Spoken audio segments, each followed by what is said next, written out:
University of গৌড়বঙ্গর আন্ডারে যে সমস্ত ছাত্রছাত্রীরা 2025-এ বিভিন্ন কলেজে বিএ সেকেন্ড সেমিস্টারে পড়ছো, তোমাদের সেকেন্ড সেমিস্টারের বাংলা মেজর পেপারের গুরুত্বপূর্ণ প্রশ্নের লাস্ট মিনিট সাজেশন সম্পর্কে আলোচনা করব আজকের এই বিশেষ ভিডিওতে। তাই ভিডিওটি তোমরা স্কিপ না করে পুরোটাই দেখতে থাকো।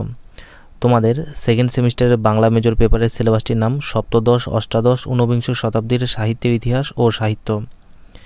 আর এই সিলেবাসের পেপার কোডটি হলো BNG DC MJ 201। এই সিলেবাসে তোমাদের মোট 4টি মডিউল বা অধ্যায় পড়তে হয়। এই পেপারের কোশ্চেন প্যাটার্নটি হলো ওই 4টি অধ্যায় থেকে প্রথমে 4টি 10 নম্বরের প্রশ্ন তোমাদের পরীক্ষায় লিখতে হবে এবং প্রতিটি প্রশ্নের সঙ্গে অথবাযুক্ত অন্য প্রশ্নও তুমি পেয়ে যাবে। এরপর 7টি 2 নম্বরের প্রশ্ন থাকবে, এর মধ্যে তোমায় যে কোনো 5টি প্রশ্নের উত্তর লিখতে হবে। অর্থাৎ তোমাদের ফাইনাল পরীক্ষাটি হবে 50 নম্বরের মধ্যে এবং ইন্টারনাল ও টিউটোরিয়াল এক্সামটি হবে বাকি 25 নম্বরের মধ্যে।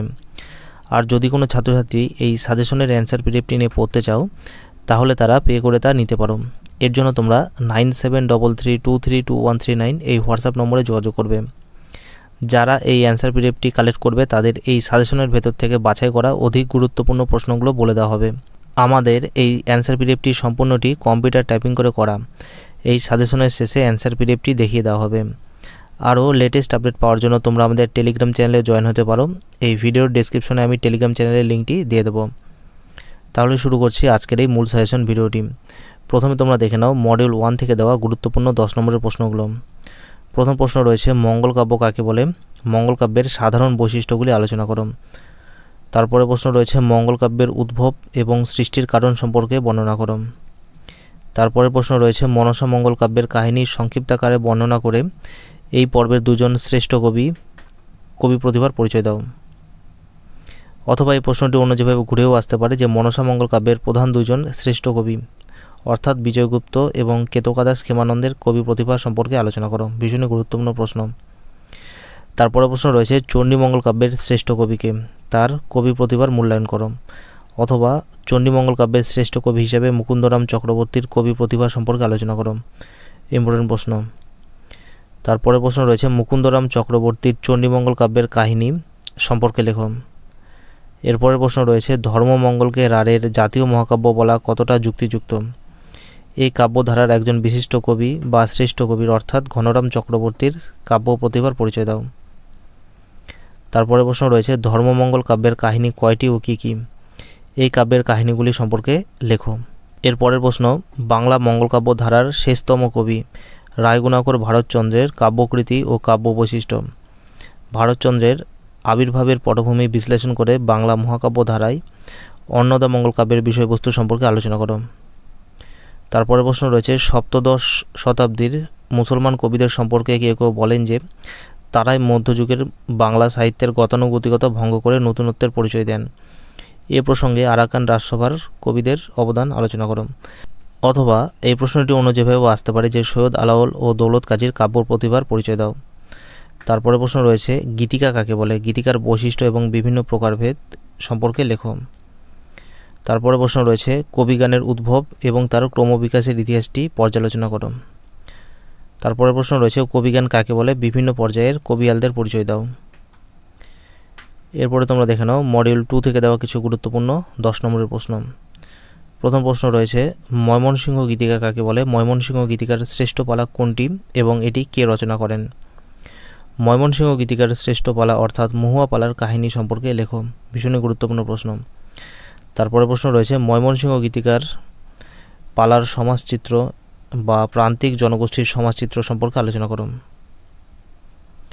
তারপরে প্রশ্ন ময়মনসিংহ গীতিকার মহুয়া পালা অবলম্বনে মহুয়া চরিত্রটি সম্পর্কে আলোচনা করো। এরপরে প্রশ্ন রয়েছে ময়মনসিংহ গীতিকার মহুয়া পালা অবলম্বনে নদের চাঁদের চরিত্রটি সম্পর্কে আলোচনা করো। অথবা ময়মনসিংহ গীতিকার মহুয়া পালার প্রধান পুরুষ চরিত্রটি সম্পর্কে আলোচনা করো। তারপরে প্রশ্ন ময়মনসিংহ গীতিকার মলুয়া পালার কাহিনীটি সম্পর্কে লেখো। এই পালার অন্তর্গত মলুয়া চরিত্রটি সম্পর্কে আলোচনা করো। তারপরে প্রশ্ন রয়েছে ময়মনসিংহ গীতিকার মলুয়া পালা অবলম্বনে প্রধান পুরুষ চরিত্র বা বিনোদ চরিত্রটি সম্পর্কে আলোচনা করো। তারপরে প্রশ্ন ময়মনসিংহ গীতিকার চন্দ্রাবতী পালার রচয়িতাকে? এই পালার নারী জীবনের কোন বিশেষ দিকটি উন্মোচিত হয়েছে তা লেখো। অথবা চন্দ্রাবতী পালার কাহিনীটি বর্ণনা করো। এরপরে তোমরা দেখে নাও মডিউল 3 থেকে দেওয়া কিছু গুরুত্বপূর্ণ 10 নম্বরের প্রশ্ন। প্রথম প্রশ্ন রয়েছে কেরি সাহেবের গ্রন্থগুলির পরিচয় দাও এবং বাংলা গদ্য সাহিত্যে উইলিয়াম কেরির অবদান সম্পর্কে আলোচনা করো। ভীষণই গুরুত্বপূর্ণ প্রশ্ন। তারপরে প্রশ্ন রয়েছে বাংলা গদ্য সাহিত্যের ইতিহাসে মৃত্যুঞ্জয় বিদ্যালঙ্কারের অবদান সম্পর্কে লেখো। এরপরে প্রশ্ন বাংলা গদ্য সাহিত্যের ইতিহাসে রামরাম বসুর অবদান সম্পর্কে লেখো, অথবা রামরাম বসুর প্রতাপাদিত্য চরিত সম্পর্কে লেখো। তারপরে প্রশ্ন রয়েছে বাংলা গদ্যের বিকাশে ফোর্ট উইলিয়াম কলেজের অবদান সম্পর্কে আলোচনা করো। তারপরে প্রশ্ন বাংলা গদ্য সাহিত্যের বিকাশে রাজা রামমোহন রায়ের অবদান সম্পর্কে আলোচনা করো। ইম্পর্টেন্ট প্রশ্ন। তারপরে প্রশ্ন রয়েছে বাংলা গদ্য সাহিত্যের বিকাশে ঈশ্বরচন্দ্র বিদ্যাসাগরের অবদান সম্পর্কে আলোচনা করো। এটিও কিন্তু গুরুত্বপূর্ণ প্রশ্ন রয়েছে। তারপরের প্রশ্ন রয়েছে বাংলা গদ্য সাহিত্যের বিকাশে প্যারীচাঁদ মিত্রের অবদান সম্পর্কে লেখো। এরপরে প্রশ্ন বাংলা গদ্য সাহিত্যের ইতিহাসে কালীপ্রসন্ন সিংহের অবদান সম্পর্কে আলোচনা করো। তারপরে প্রশ্ন বাংলা সাহিত্যে ঔপন্যাসিক বঙ্কিমচন্দ্র চট্টোপাধ্যায়ের অবদান সম্পর্কে আলোচনা করো। এটি কিন্তু গুরুত্বপূর্ণ প্রশ্ন রয়েছে। তারপরে প্রশ্ন বাংলা সাহিত্যের বা বাংলা উপন্যাস সাহিত্যের ইতিহাসে তারকনাথ গঙ্গোপাধ্যায়ের অবদান সম্পর্কে আলোচনা করো। এরপরে প্রশ্ন বাংলা উপন্যাস সাহিত্যের ইতিহাসে স্বর্ণকুমারী দেবীর অবদান সম্পর্কে আলোচনা করো, অথবা স্বর্ণকুমারী দেবীর উপন্যাসগুলিকে দুটি শ্রেণীতে ভাগ করা যায় সেই সম্পর্কে বিস্তারিত লেখো। এরপরে তোমরা দেখে নাও সর্বশেষ মডিউল অর্থাৎ মডিউল 4 থেকে দেওয়া কিছু গুরুত্বপূর্ণ 10 নম্বরের প্রশ্ন। প্রথম প্রশ্ন রয়েছে মহাকাব্য রচনায় মাইকেল মধুসূদন দত্তের কৃতিত্ব বিচার করো। গুরুত্বপূর্ণ প্রশ্ন। তারপরে প্রশ্ন রয়েছে বাংলা কাব্য সাহিত্যের ইতিহাসে মাইকেল মধুসূদন দত্তের ভূমিকা মূল্যায়ন করো। এরপরে প্রশ্ন রয়েছে বাংলা কাব্য জগতে রঙ্গলাল বন্দ্যোপাধ্যায়ের অবদান বা কৃতিত্ব সম্পর্কে লেখো। তারপরে প্রশ্ন রয়েছে বিহারীলাল চক্রবর্তীকে ভোরের পাখি বলে কে অভিহিত করেছেন? গীতিকবি হিসাবে তার অবদান আলোচনা করে তাকে এরূপ অভিহিত করার কারণ আলোচনা করো এবং তার কাব্যগ্রন্থগুলির নাম উল্লেখ করো। ভীষণই গুরুত্বপূর্ণ প্রশ্ন। তারপরে প্রশ্ন বাংলা গীতিকাব্যের ধারায় রবীন্দ্রনাথ ঠাকুরের অবদান সম্পর্কে লেখো। এরপরে প্রশ্ন বাংলা নাট্য সাহিত্যে বা নাটকে মাইকেল মধুসূদন দত্তের অবদান বা ভূমিকা সম্পর্কে আলোচনা করো। তারপরে প্রশ্ন রয়েছে নাট্যকার দীনবন্ধু মিত্রের নাট্যকৃতিত্বের পরিচয় দাও, অথবা বাংলা নাট্য সাহিত্যে দীনবন্ধু মিত্রের অবদান বা ভূমিকা আলোচনা করো। তারপরে প্রশ্ন রয়েছে গিরিশচন্দ্র ঘোষের নাটকগুলির নাম উল্লেখ করে বাংলা নাট্য সাহিত্যের ইতিহাসে তার অবদান সম্পর্কে আলোচনা করো।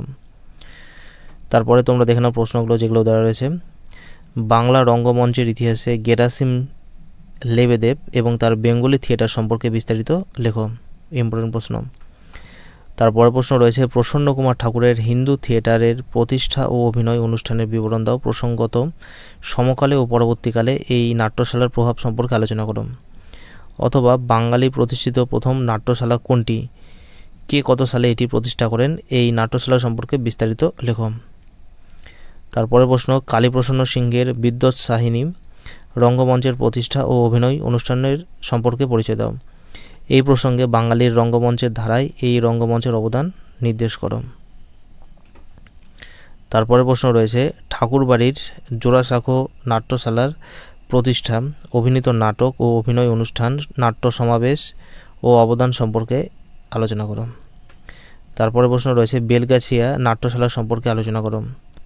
এরপরে প্রশ্ন রয়েছে ন্যাশনাল থিয়েটারের উদ্ভব এবং 1872 খ্রিস্টাব্দ ব্যাপী এর বিকাশের ইতিবৃত্ত সংক্ষেপে বিবৃত করো। তারপরে প্রশ্ন গ্রেট ন্যাশনাল থিয়েটারের প্রতিষ্ঠা, প্রযোজনা ও বঙ্গ রঙ্গমঞ্চের ইতিহাসে এই রঙ্গালয়ের গুরুত্ব সম্পর্কে আলোচনা করো। তারপরে প্রশ্ন রয়েছে বাংলা রঙ্গমঞ্চের ইতিহাসে স্টার থিয়েটারের অবদান বা ভূমিকা সম্পর্কে আলোচনা করো। আর যারা এই অ্যান্সার পিডিএফটি কালেক্ট করবে তাদেরকে এই সাজেশনের ভেতর থেকে অধিক গুরুত্বপূর্ণ প্রশ্নগুলো বলে দেওয়া হবে। তাহলে এই ছিল তোমাদের বিএ সেকেন্ড সেমিস্টারের বাংলা মেজর পেপারের সম্পূর্ণ সাজেশনটি। এবারে তোমরা দেখে নাও এই সাজেশনের অ্যান্সার পিডিএফটি। তো যে প্রশ্নগুলো সাজেশনে দেওয়া রয়েছে তারই অ্যান্সার এখানে করা হয়েছে। তো তোমরা যারা এই অ্যান্সার পিডিএফটি নেবে তারা 9733232139 এই হোয়াটসঅ্যাপ নম্বরে যোগাযোগ করবে। আর এই অ্যান্সার পিডিএফটি নিতে গেলে তোমাদেরকে পে করে তা নিতে হবে। আর এই ভিডিওটি যদি তোমাদের ভালো লেগে থাকে তাহলে ভিডিওতে একটি লাইক করে দেবে। চ্যানেলে নতুন হয়ে থাকলে চ্যানেলটি সাবস্ক্রাইব করে পাশে থাকা বেল আইকন ক্লিক করে দিও পরবর্তী আপডেটগুলো নোটিফিকেশন আকারে পাওয়ার জন্য। আর এই ভিডিওটি অবশ্যই তোমরা তোমাদের বন্ধুদের সঙ্গে শেয়ার করে দিও যাতে তারাও এই ভিডিওটি দেখে উপকৃত হতে পারে।